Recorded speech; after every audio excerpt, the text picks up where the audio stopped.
Hello and welcome back to my ongoing restoration of Philips console system from the early 1960s. So far I've spent a good deal of time taking it apart, painting, cleaning, then even more time cleaning, and finally a little time recapping and a whole lot of time putting things back together. Then lots of time testing, then a little time fixing a mistake or two.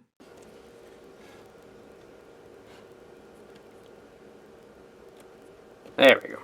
And yet more time testing, this time with an oscilloscope and a signal generator. Next I did something rather silly. No, don't say that. Peanut butter sandwiches. And release the magic smoke. And finally, to add insult to injury, Oh dear. I dropped the chassis on the floor and damaged one of the boards. And now for something completely different.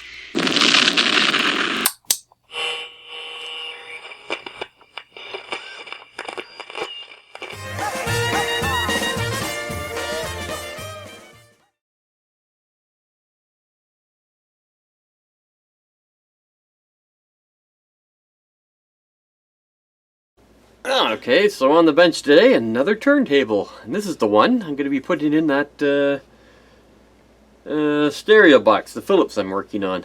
And you can see, this one's a nice old one. It's a Gerrard 1972-73 vintage. I know for a fact because this was my dad's and he brought it back from England. Replaced that Pentner Ebner he had for years. Still is a classic, this one. One of the first ones that's direct drive with something called a stereoscopic view in here with an LED that drives something else that controls the speed. It's kind of neat when it runs.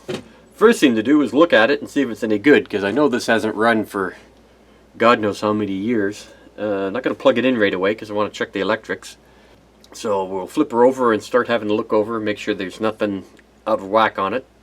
It is a direct drive. There's a plug that goes with it. So we'll have to hook that up from a plug to go into the other one. It uses RCA jack underneath, so I'll probably have to adapt the other record player to RCA somehow. Anyway, quick look around. As you see, it still spins. Fortunately, no rubbers or rubber driving stuff in there. It's got a bit of a catch.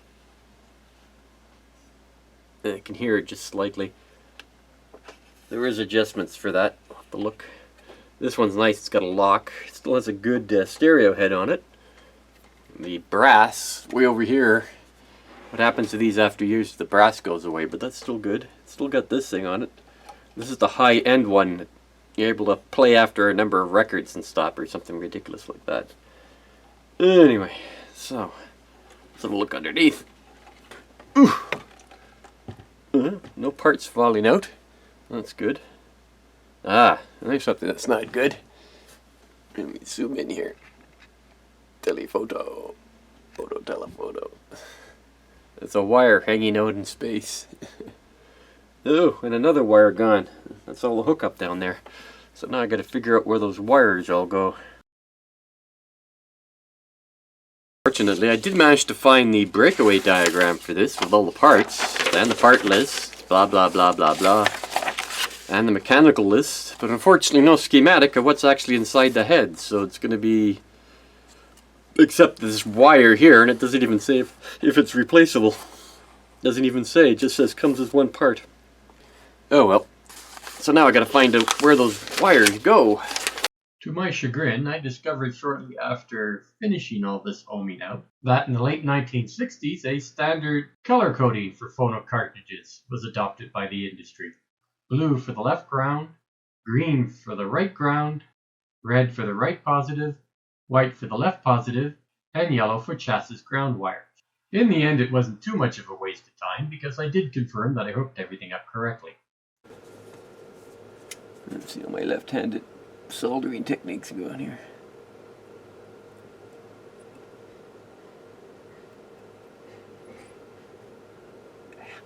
Nope.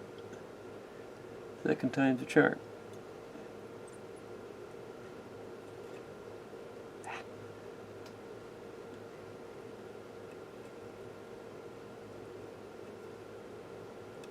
There. Oh, that's hard to do. I guess MD is easier. Anyway, so those are attached. Now to change the camera around, hook this up to the Variac through the dim bulb tester and the isolation transformer, because there's no transformer on this, and see what we get. About ready to try the first power up in God knows how many years.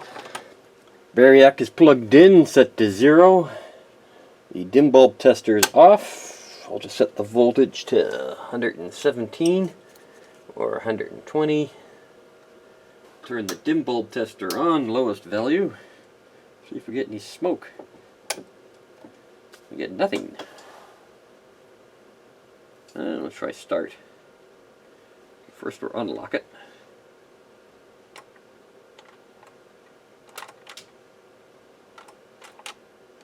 Nothing. Oh, it lifts. It drops. I'm not sure if that is automatic though. Let's try some more power.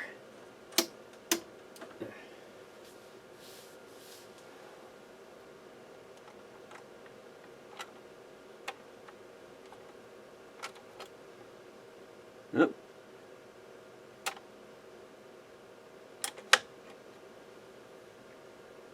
Nope. Not getting any power through there. Nope.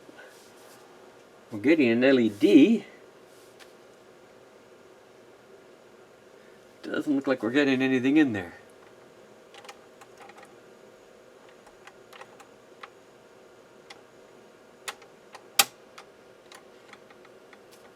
Okay, well, I'll have to have a look.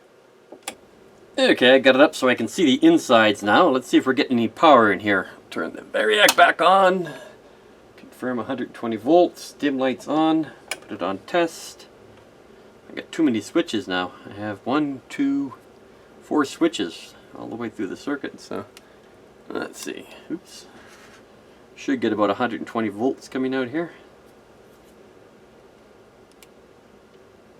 120, so I'm getting power. There's nothing wrong with the line cord. So it's got to be something else down the line. Okay. I'm going to have to go see where these wires are supposed to go. So there's some short or something not catching in here. Could be a diode. Could be a jam, but I don't think it's jammed because I'm able to move it manually. Could also have that in the wrong spot. Who knows? So I'm going to have a closer look at the mechanical chart. Might give me an idea. Okay, for the next test, I've got it up a bit. We'll put it back like this. I've got still connected off the motor, but I've got these 2 test leads coming out like that from the motor. The power was, and there was power going to 70-something volts. We'll just turn this back on again. There we go. And see what we get if I go to start. So we're running 77. So I would think it would go up to 120, 121. So that tells me that the motor is not getting started for whatever reason. Well, there is one thing. The sheet like this came with about a 60-page testing manual. So maybe I'll look through that and see if there's something else I'm missing. As it turned out, I did not have to run through the full troubleshooting guide, as fault 1, cause 1, turntable fails to start, cause dirt on driving surfaces, and the correction was inspect and clean where required. It is really gummed up with grease. There's 2 options in this case. One is to take out most of the parts and re-grease it, cleaning them first. The other one is to spray it with some sort of lubricant and hopefully the grease declogs and starts running well again. Problem with doing it the second way is you're going to get lots of goop all over the place and it's never a long-term thing. So it's much better to take her apart slowly but surely and re-grease them, clean them, and put them away again. It's actually not a hard process of taking it apart. You just very methodically take it down to a point where you've run out of greasable parts. So basically I just have to take this part. That I can clean without taking it apart. So I don't actually have to take a lot apart. I've got the actual how to put it back together manual and how to take it apart manual right here, so that's good. Key is get a parts drawer like this. Put all the parts in order going left to right so you can put them back together again correctly. And keep the videotape running so you know where things are coming out. So let's start.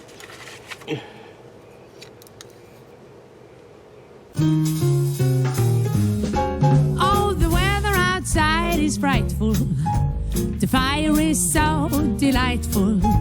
And since we're no place to go, let it snow, let it snow, let it snow. Oh, it doesn't show signs of stopping. And I got corns for popping. And lights are turned down low. Let it snow, let it snow, let it snow. And when we finally kiss goodnight, how I hate going out in the storm. But if you really hold me tight, all the way home I'll be warm. Oh, the fire is slowly dying, but my love, we're still goodbye. But as long as you love me so, let it snow, let it snow, let it snow.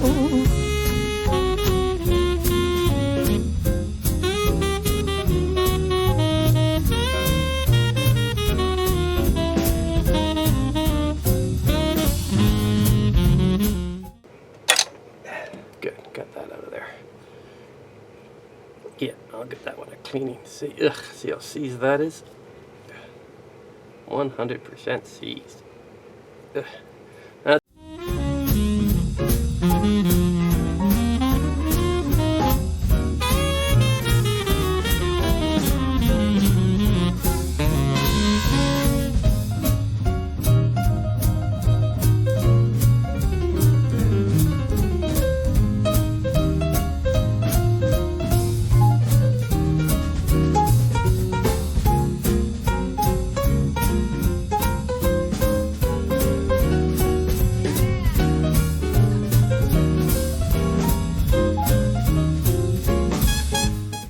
So that's the seized part right there. Oh, probably just a little Varsol on it will clean it up nice.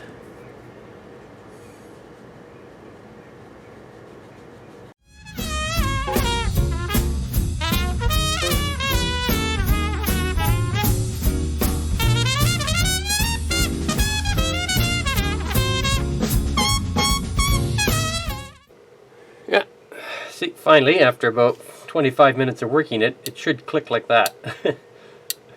That's how it should be, unlike the other one where it was barely moving. Still got to clean it a lot more and then put a little grease down.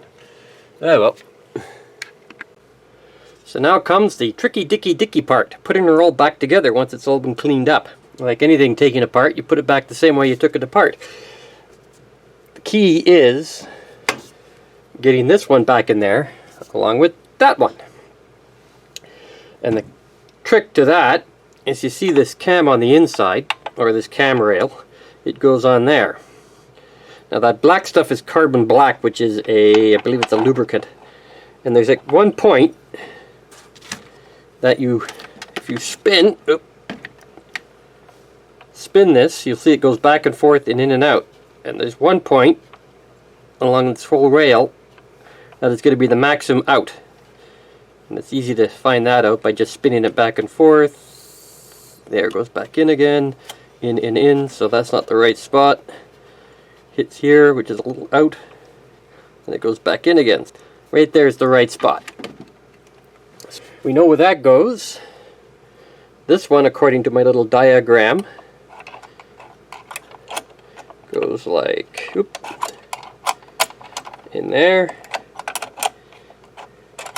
So let me just put this, assemble this the way it's supposed to go, which is like that.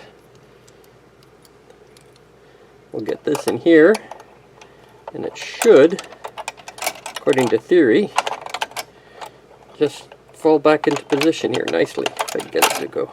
Oops. Let's take this out of here first. Nope, don't want to get it stuck. Ah.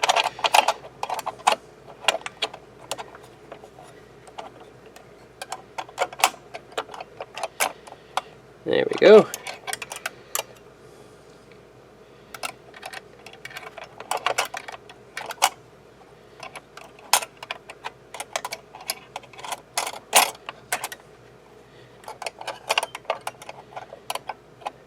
Ah, there it is.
How I hate going out in the storm.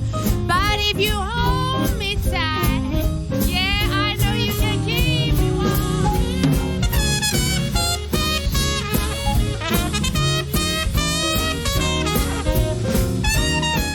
Let's run it through a cycle here. At least try. All moving.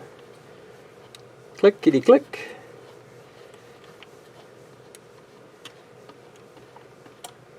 And then it goes free. So it's actually working. Perfect. Should I try a power up? I gotta put it on its stand and hold it up. But I think I can try another power up. Maybe it'll work this time. Before powering up, I gave it the once over with my good old Hooper's number 9 oil. Let's see. Nope, not getting anything out of it. Hey, how about that? It's spinning.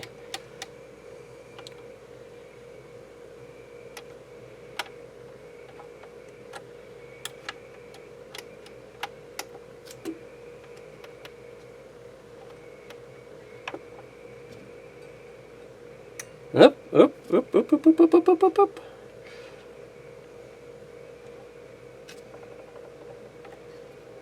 Goes down. And it keeps spinning. Cool. Now there's no light bulb here. There should be a light bulb that comes on. It looks like it's moving. So we do have power going through there. Okay. I think I'm just going to let it run for a bit. That wraps it up for today. I let it spin for about an hour to 45 minutes, and eventually it was running quite well. I didn't bother even trying to fix the automatic record changer, as that was broken since I was a kid. Let's let Gunny take us out, and I'll see you at the next episode.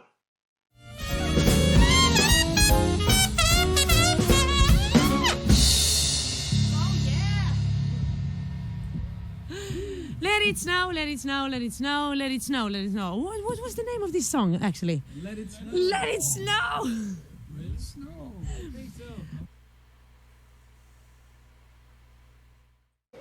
Yeah, so that's the stroboscope. It's actually working. It's really dim.